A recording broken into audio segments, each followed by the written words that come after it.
Daga jing sokia bayo kanja kanu ke jingja basosi yaki kena school jongki arteli ki school ki badan hakani ke nongba hadien baki bor penya jongki school kilasya man penyang daki tower mobile phone nakaliang kasang New Trap People Federation kilalaj banjurup yakini ki school ban kerpat yaki baki deban wengno yung new tower kini ki school ki kentup yaka Valley View Secondary School pentorba kablasya yaka company Reliance bakan penyang yung new tower la shipos na menta Berka 7 Health Secondary School Maulai Tulong lasan senam menta. Kani ke jingsha bat ajing bet deki bor penya jong kini ki school ya ka company Reliance bakan penyang ni tower hajrong jong ka building kadon ya ka jingma ka bakra bat lada ja pakhiu jumai panwanra ya ka jingma ningkong iki kena school. Namar ya kani ke jila Meghalaya la tep ya ka kum ka jaka ka ba jumai ulak ban ke hakano kono ka por. Halor kani ke jingdon kini ki tower mobile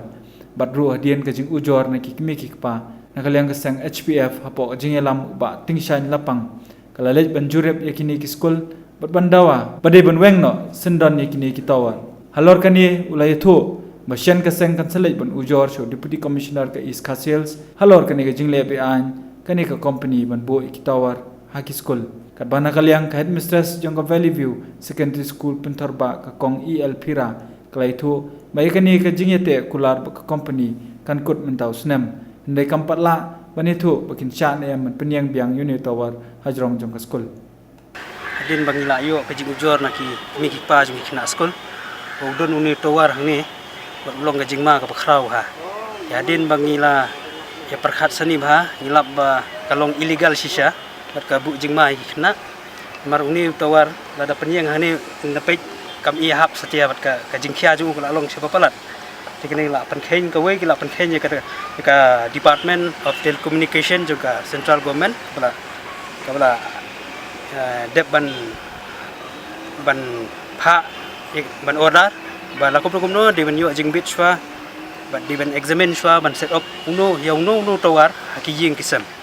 tinga i ba hani kala along mat la shule la kale klem ka jing pendap ya kita ki aka bro haka jing sisa kum ka state government kala de man wan ban inspect shwai ka jaka hadin kata sale ka sa ai ka NOC imat ka municipal kam don jingtip imat ka government kam don jingtip mat la shule la kale tan company ki trying mat la dang pe ka komle ang ne kai daya hi procedure te kam kalong illegal sisa dei ban sha ban set up yang ne u tawar hapo school especially po school building educational institution ki hospital onum sha dalili ru ban set up yang ne jaj tawar Bondon hapo jrongying. Ngatrai haus nem arjar khlai ula ai ka order ba dei ban penprano ikini kitawar ki badon hapo hakijing kisam kham namang ki school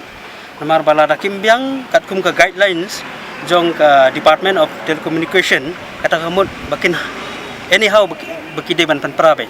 te ngai iba nadu arjar khlai hadu menta ngai iba umdon kum kata mar bisi ulaong ba yakini ki try company bar okhoi de banwan mi apo disi apo office jong ban ai ka jing pensai ban penbit penbyang ikot isla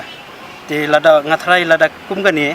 ka company ka pen i ya gani ka jaka ka ke school ngatrai disi unom sha mar ka long illegal mar ba gadi ka education institution te kadi kata te nagalyang jing ka seng nginom song tikti nginya sakmat ban ngin ai ka jing tho so disi bu de sim action ya kini ki company